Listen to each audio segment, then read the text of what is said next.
Welcome to Encourage Tarot 888.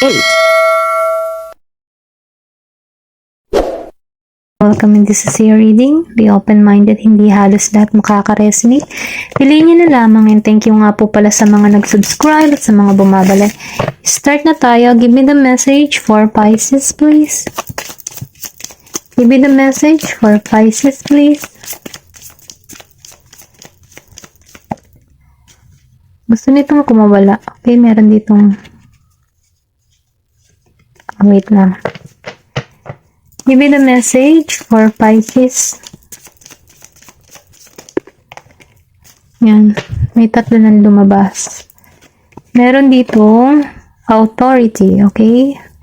10. Meron ditong 10. May 35 years old, then may 16. Okay? Perception, conception, and authority. Okay, 10. Pinanganak ng 10.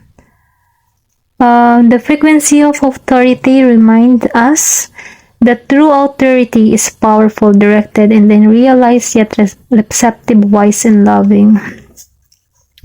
Nafe-feel ko dito sa authority, meron kang lakas ng loob or kakayahan na maging matatag, ito rin nafe-feel ko na, then okay, pinasasabi dito, kung ikaw ay may time na pinanghihinaan ka ng loob, binibigyan ka dito ng tapang, lakas, or pwedeng sabihin na, sinasabi dito na, kailangan mong maging matatag, maging matapang, maging matalino, okay, sa bawat desisyon, or pwede rin sabihin na ikaw yung tipo kasi ng tao na mapagmahal, okay? Kaya kailangan mo ditong maging matalino, Ito lang yung nafe-feel ko, or pinare-realize sa'yo dito na kailangan mong gamitin yung iyong talino, iyong tapang, at ang iyong pagmamahal. Para nang sa ganon, magkaroon ka ng authority para sa iyong sarili.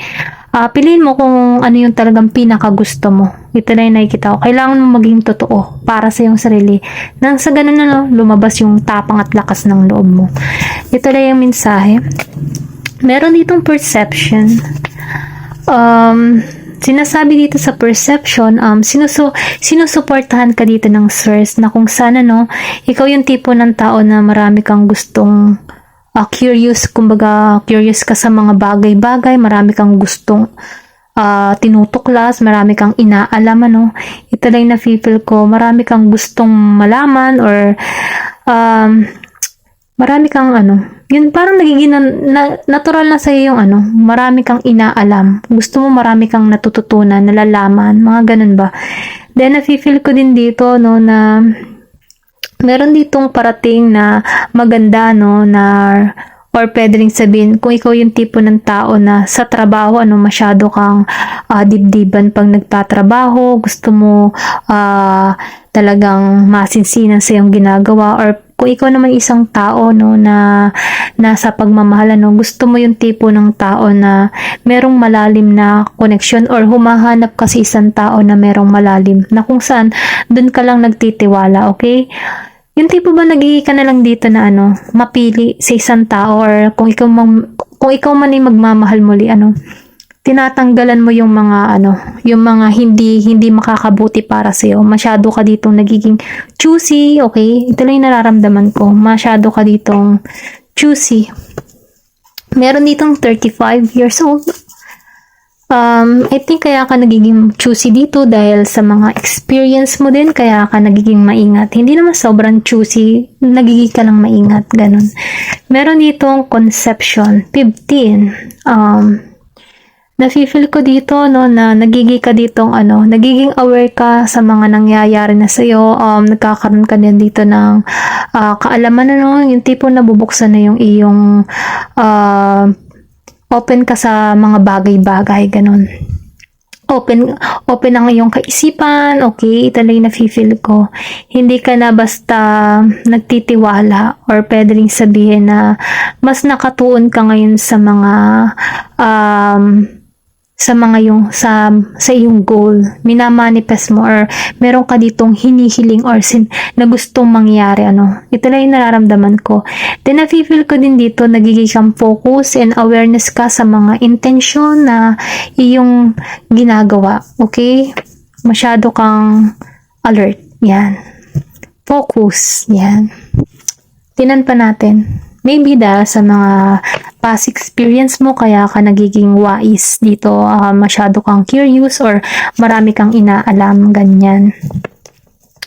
Tingnan pa natin kung ano pa yung mensahe para sa'yo. Give me the message for Pisces. Okay. Meron ditong Taurus. Okay, Taurus. New Moon in Taurus. Know your worth.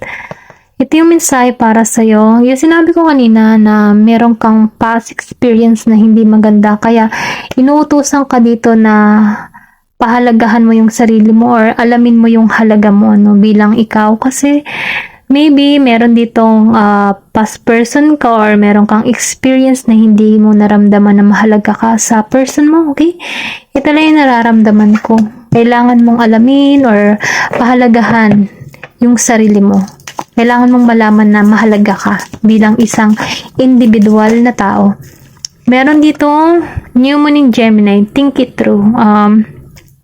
Pinaiisip sa'yo dito na bago ka gumawa ng mga bagay-bagay or magdesisyon or tumahak ng landas, kailangan mong pag-isipan ng maigi kung tama ba yung mga pinagkagagawa mo kasi bawat hakbang ay meron niyang consequence na nagaganap. So, ibig sabihin kapag gumawa ka ng mabuti, mabuti din yung babalik.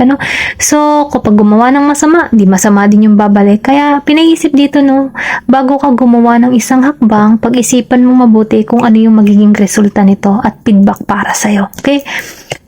Tingnan pa natin. Give me the message for Pisces. Give me the message for Pisces, please. Meron ditong Aries. Full moon in, last quarter moon in Aries. Okay? Work through your feelings. Kailangan mong pag-aralan or trabahuhin mo yung iyong nararamdaman. Kumbaga, kailangan mo dito magkaroon ng control. Control sa iyong nararamdaman, control sa iyong galit, sa iyong emosyon, kung ano man yung ipakikita mo sa tao. Ito lang yung nafe-feel ko. Kailangan mong pag-aralan. Huwag maging padalos-dalos or pabigla-bigla sa mga desisyon. Pag-aralan mo, pakiramdaman mo yung sitwasyon. Ito lang yung nakikita ko. Okay? Kailangan mong pag-aralan yung iyong nararamdaman. Tingnan pa natin kung ano pa yung mensahe para sa'yo. Give me the message for Pisces, please. Ano yung mensahe kay Pisces? Ano pa yung karagdagang mensahe? Meron ditong destiny. Meron ka dito naka-destiny. Kung ikaw man ay nasaktan before, may dahilan kung bakit ka nasaktan dahil meron kang destiny. May destiny na parating sa'yo na magbibigay sa'yo ng balance. Yin and yang. Balance kayo sa isa't isa. May pagkakasundo, ugnayan, maayos na samahan. Ayun nafe-feel ko. Miracle. Meron ditong milagrong parating. Basta maniwala ka sa milagro.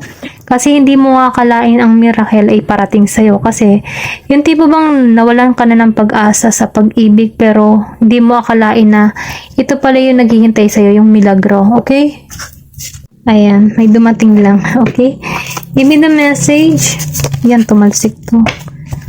Meron ka dito, first quarter moon in Cancer. Push through in any insecurity. I think sinasabi dito, parang pinakagabay sa'yo na kailangan mong aralin yung iyong mga insecurity, okay? Kaya lumabas din tong work through your feelings. Kasi once na ang insecurity kasi, dalawa lang yung ibig sabihin ng inggit, selos, or insecurity natin sa katawan. Meron yung dalawang pakiramdaman, positibo at negatibo. Dun muna tayo sa positibo. Ang positibong insecurity ay yung tipo na na-insecure ka sa tao dahil ginagawa mo tong inspirasyon. Gusto mong maging ganun, kaya tinatrabaho mo yung insecurity mo at nagsusumikap ka. At ang isang bad feedback ng insecurity ay yung tipo ng tao na insecure siya, naninira siya ng tao dahil gusto niyang mapabagsak yung tao dahil sa inggit na nararamdaman niya. Dahil sa galit or something emotion na kung saan ito yung bumabalot sa kanya para ma-stuck siya sa ganong sitwasyong pakiramdam. At yun ay nagiging negative para sa kanya. Kaya naging negative ito dahil Dahil sa inggit na nararanasan niya, gusto niya mapabagsak yung tao, okay? Naninira siya ng kapwa. Yun yung insecurity na masama. Merong insecurity na mabuti, insecurity masama, okay? Ito lang yung nafe-feel ko. Ang insecurity na masama, yun yung mga naninira. At ang insecurity na mabuti, ginagawa niyang inspirasyon para magiging siyang ganong katulad ng isang taong matagumpay. Ganun lamang po, ano. Ito lang yung mensahe para sa'yo. Thank you for watching and love and peace. Thank you for watching Glow and Peace.